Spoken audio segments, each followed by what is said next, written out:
ನಮಸ್ಕಾರ ಮಕ್ಕಳೇ, ಇದು ಗಣಿತ 9ನೇ ತರಗತಿ ಭಾಗ 2 ಅಧ್ಯಾಯ 11 ಸಮಾಂತರ ಚತುರ್ಭುಜಗಳು ಮತ್ತು ತ್ರಿಭುಜಗಳ ವಿಸ್ತೀರ್ಣಗಳು. ಈ ಪಾಠದಲ್ಲಿ ಇದನ್ನು ನಾವು ಅಭ್ಯಾಸ 11.3ರಲ್ಲಿರ್ತಕ್ಕಂಥ 6ನೇ ಲೆಕ್ಕವನ್ನು ಮಾಡೋಣ.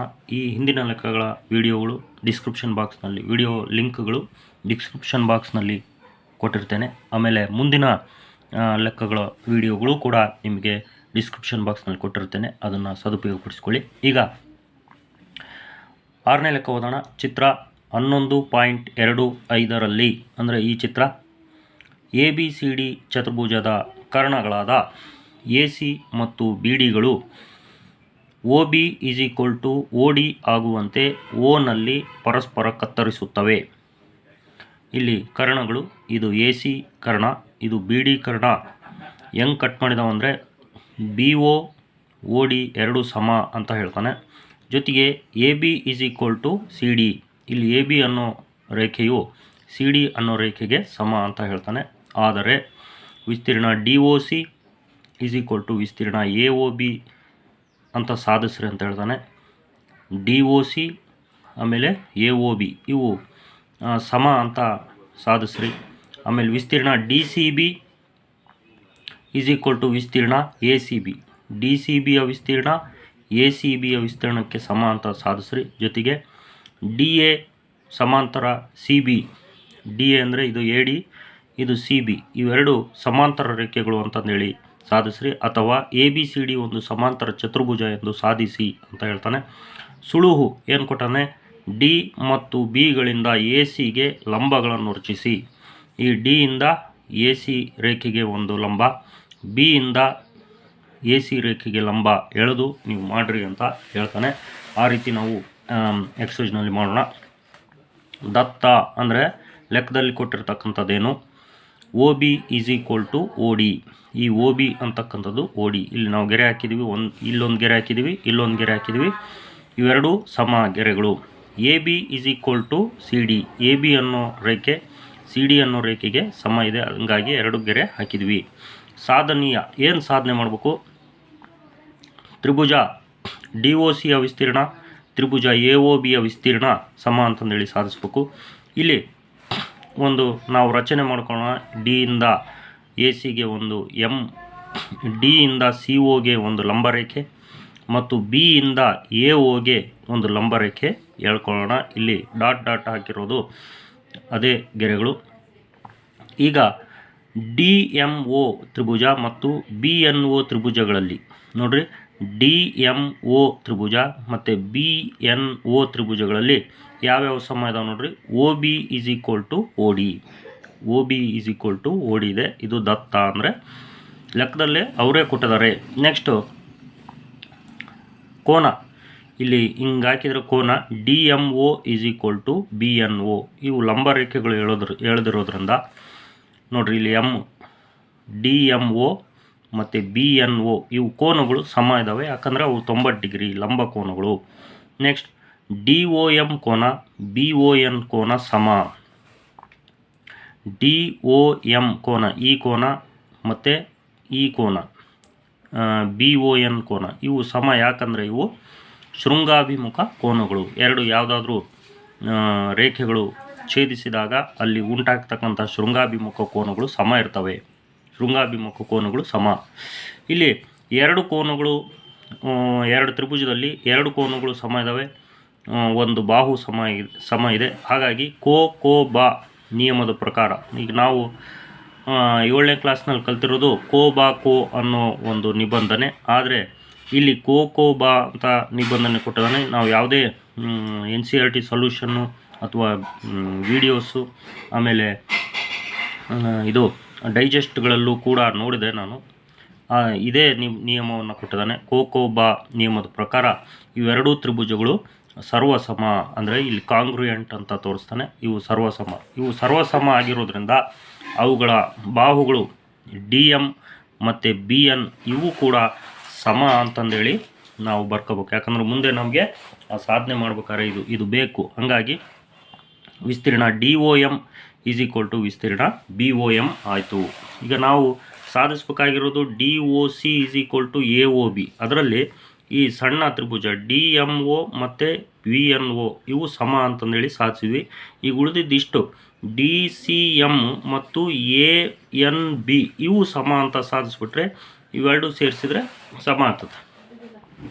ಈಗ ಅವೇ ತ್ರಿಭುಜಗಳು ತ್ರಿಭುಜ DMC ಮತ್ತು ತ್ರಿಭುಜ BNAಗಳಲ್ಲಿ DM = BN ಈಗ ಇದನ್ನು ನಾವು ಸಾಧಿಸಿದ್ದೀವಿ ಮೇಲೆ, ಅದನ್ನೇ ನಾವು ಬರ್ಕೊಂಡಿದ್ವಿ. ನೆಕ್ಸ್ಟ್ AB = CD ದತ್ತ ಅಂದರೆ ಕೊಟ್ಟಿದ್ದಾನೆ, ಲೆಕ್ಕದಲ್ಲೇ ಕೊಟ್ಟಿದ್ದಾನೆ. AB ಯು CD ಸಮ ಅಂತಂದೇಳಿ ಲೆಕ್ಕದಲ್ಲೇ ಕೊಟ್ಟಿದ್ದಾನೆ, ಹಾಗಾಗಿ ಅದನ್ನು ಬರೆದ್ವಿ. ಅಂದರೆ ಎರಡು ಬಾಹುಗಳು ಸಮ ಅದು. ಒಂದು ಕೋನ DMC = BNA, ಚಿತ್ರದಲ್ಲಿ ನೋಡೋಣ. DMC ಈ ಒಂದು ಕೋನ ಮತ್ತು BNA ಈ ಕೋನ ಎರಡೂ 90 ಡಿಗ್ರಿ ಇರೋದ್ರಿಂದ ಅವು ಸಮ. ಹಾಗಾಗಿ ಇಲ್ಲಿ ಬಾಬಾಕೋ ಸಿದ್ಧಾಂತ ಅಂದರೆ ಎರಡು ಬಾಹುಗಳು ಸಮ ಇದ್ದಾವೆ, ಒಂದು ಕೋನ ಸಮ ಇದೆ, ಹಾಗಾಗಿ ಈ ಒಂದು ಎರಡೂ ತ್ರಿಭುಜಗಳು ಸರ್ವಸಮ ಅಂತದೆ. ಸರ್ವಸಮ ಆದಾಗ ಅದ್ರ ವಿಸ್ತೀರ್ಣನೂ ಸಮ ಆಗುತ್ತೆ.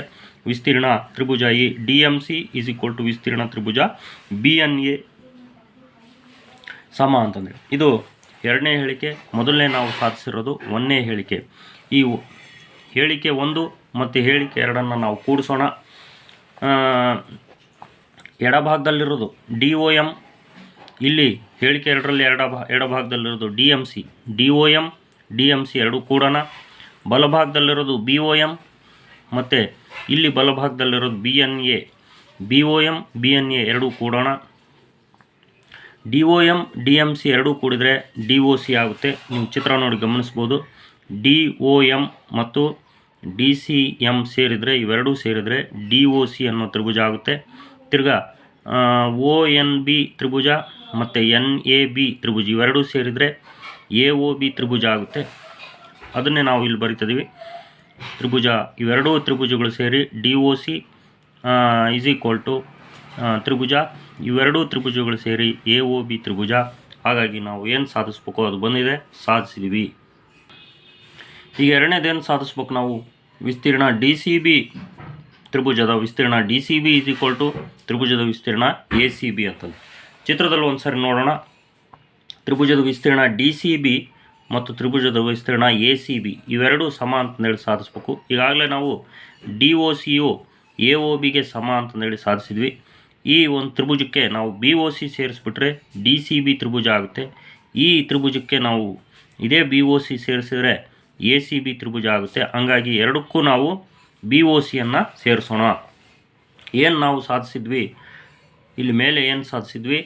ತ್ರಿಭುಜ DOC ವಿಸ್ತೀರ್ಣ = ತ್ರಿಭುಜ AOB ವಿಸ್ತೀರ್ಣ ಅಂತ ಸಾಧಿಸಿದ್ವಿ. ಇದಕ್ಕೆ ನಾವು ಅಡಿಷನಲ್ ಆಗಿ ತ್ರಿಭುಜ BOCಯ ವಿಸ್ತೀರ್ಣವನ್ನು ಎರಡೂ ಕಡೆ ಸೇರಿಸಿದಾಗ ಅದು ಸಮ ಆಗುತ್ತೆ. ಹಾಗಾಗಿ DOC ಮತ್ತು BOC ಸೇರಿದರೆ ತ್ರಿಭುಜ DCB ಆಗ್ತಾಯಿದೆ. AOB ತ್ರಿಭುಜ BOC ತ್ರಿಭುಜ ಸೇರಿಸಿದರೆ ACB ಆಗ್ತಾಯಿದೆ. ಹಾಗಾಗಿ ನಾವೇನು ಸಾಧನೆ ಮಾಡಬೇಕೋ ಅದನ್ನು ನಾವು ಸಾಧಿಸ್ದಂಗೆ ಆಯಿತು. ನೆಕ್ಸ್ಟ್ ಮೂರನೇದು ಏನು ಸಾಧಿಸ್ಬೇಕು? DA ಸಮಾಂತರ CB ಅಂದರೆ DA ರೇಖೆಯು CBಗೆ ಸಮಾಂತರವಾಗಿದೆ ಅಥವಾ ABCD ಒಂದು ಸಮಾಂತರ ಚತುರ್ಭುಜ ಎಂದು ಸಾಧಿಸಿ ಅಂತ. ಇಲ್ಲಿ ಬರೆದಿರೋದನ್ನು ಸಾಧಿಸಿರೋದನ್ನು ಒಂದು ಸಾರಿ ಈ ಚಿತ್ರದಲ್ಲಿ ನೋಡ್ಬಿಡೋಣ. ಅವ್ರು ಏನು ಕೇಳ್ತಿದ್ದಾರೆ? DA ಅನ್ನೋ ರೇಖೆಯು CB ಅನ್ನೋ ರೇಖೆಗೆ ಸಮಾಂತರವಾಗಿದೆ ಅನ್ನೋದನ್ನು ತೋರಿಸ್ರಿ ಅಂತ ಹೇಳ್ತಿದ್ದಾನೆ. ನಾವು ಈಗಾಗಲೇ ಎರಡನೇ ಒಂದು ಸಾಧನೆ ಏನು ತೋರಿಸಿದ್ವಿ? DCB ಅನ್ನೋ ತ್ರಿಭುಜ ಮತ್ತು ACB ಅನ್ನೋ ತ್ರಿಭುಜ ಇವೆರಡೂ ಸಮ ಅಂತಂದೇಳಿ ನಾವು ಇಲ್ಲಿ ತೋರಿಸಿದ್ದೀವಿ. ಅದೇ ಒಂದು ಗುಣವನ್ನು ತಗೊಳ್ಳೋಣ. ಇವೆರಡೂ ತ್ರಿಭುಜಗಳು ಒಂದೇ ಪಾದವನ್ನು ಹೊಂದಿದ್ದಾವೆ. ಅಂದರೆ BC ಬಾಹುವಿನ ಮೇಲೆ ACBನೂ ಇದೆ, DBC ಅಥವಾ DCBನೂ ಇದೆ. ಹಾಗಾಗಿ ಇವೆರಡೂ ತ್ರಿಭುಜಗಳು ಒಂದೇ ಪಾದ ಹೊಂದಿದ್ದಾವೆ. ಜೊತೆಗೆ ವಿಸ್ತೀರ್ಣನೂ ಸಮ ಅಂತಂದೇಳಿ ನಾವು ಆಗಲೇ ಸಾಧಿಸಿದ್ವಿ.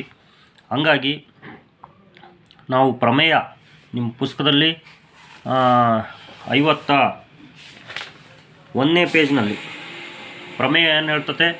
ಒಂದೇ ಪಾದ ಅಥವಾ ಸಮನಾದ ಪಾದ ಹೊಂದಿರುವ ಎರಡು ತ್ರಿಭುಜಗಳ ವಿಸ್ತೀರ್ಣಗಳು ಸಮನಾದರೆ ಆ ಎರಡೂ ತ್ರಿಭುಜಗಳು ಒಂದೇ ಜೊತೆ ಸಮಾಂತರ ರೇಖೆಗಳ ನಡುವೆ ಇರುತ್ತವೆ. ಹಾಗಾಗಿ ಈ ಒಂದೇ ಪಾದ ಹೊಂದಿದ್ದಾವೆ, ಸಮನಾದ ವಿಸ್ತೀರ್ಣ ಹೊಂದಿದ್ದಾವೆ. ಹಾಗಾಗಿ ಇವೆರಡೂ ಕೂಡ ಒಂದೇ ಜೊತೆ ಸಮಾಂತರ ರೇಖೆಗಳ ನಡುವೆ ಇದ್ದಾವೆ. ಅವು ಯಾವುವು ಅಂದರೆ ಎ ಡಿ ಮತ್ತು ಸಿ ಬಿ. ಅದನ್ನೇ ನಾವು ಇಲ್ಲಿ ಉತ್ತರವನ್ನು ಬರೆಯೋಣ. ವಿಸ್ತೀರ್ಣ ತ್ರಿಭುಜ ಡಿ ಸಿ ಬಿ ಮತ್ತು ವಿಸ್ತೀರ್ಣ ತ್ರಿಭುಜ ಎ ಸಿ ಬಿಗಳು ಸಮ ಎಂದು ಸಾಧಿಸಿದೆ. ಜೊತೆಗೆ ಇವು ಒಂದೇ ಪಾದ ಬಿ ಸಿಯ ಮೇಲಿವೆ. ಆದುದರಿಂದ ಪ್ರಮೇಯ 11.3ರ ಪ್ರಕಾರ ಒಂದೇ ಪಾದ ಹೊಂದಿರುವ ಎರಡೂ ತ್ರಿಭುಜಗಳ ವಿಸ್ತೀರ್ಣಗಳು ಸಮನಾದರೆ ಆ ಎರಡೂ ತ್ರಿಭುಜಗಳು ಒಂದು ಜೊತೆ ಸಮಾಂತರ ರೇಖೆಗಳ ನಡುವೆ ಇರುತ್ತವೆ. ಅಂದರೆ ಸಿ ಬಿ ಸಮಾಂತರ ಡಿ ಎ ಹಾಗೂ A B is equal to C D ಅಂತ ಕೊಟ್ಟಿದ್ದಾನೆ. ದತ್ತ ಅಂದರೆ ಲೆಕ್ಕದಲ್ಲೇ ಕೊಟ್ಟಿದ್ದಾನೆ. ಹಾಗಾಗಿ ಈ ಒಂದು ಚತುರ್ಭುಜ ಎ ಬಿ ಸಿ ಡಿಯು ಒಂದು ಸಮಾಂತರ ಚತುರ್ಭುಜ. ಯಾವುದೇ ಒಂದು ಚತುರ್ಭುಜದಲ್ಲಿ ಎರಡು ಬಾಹುಗಳು ಸಮಾಂತರವಾಗಿದ್ದಾವೆ ಮತ್ತು ಎರಡು ಬಾಹುಗಳು ಅಂದರೆ ವಿರುದ್ಧ ಬಾಹುಗಳು ಸಮ ಇದ್ದಾವೆ ಅಂದಾಗ ಅದು ಸಮಾಂತರ ಚತುರ್ಭುಜ ಆಗಿರುತ್ತೆ ಅಂತಂದೇಳಿ ಹೇಳ್ಬೋದು.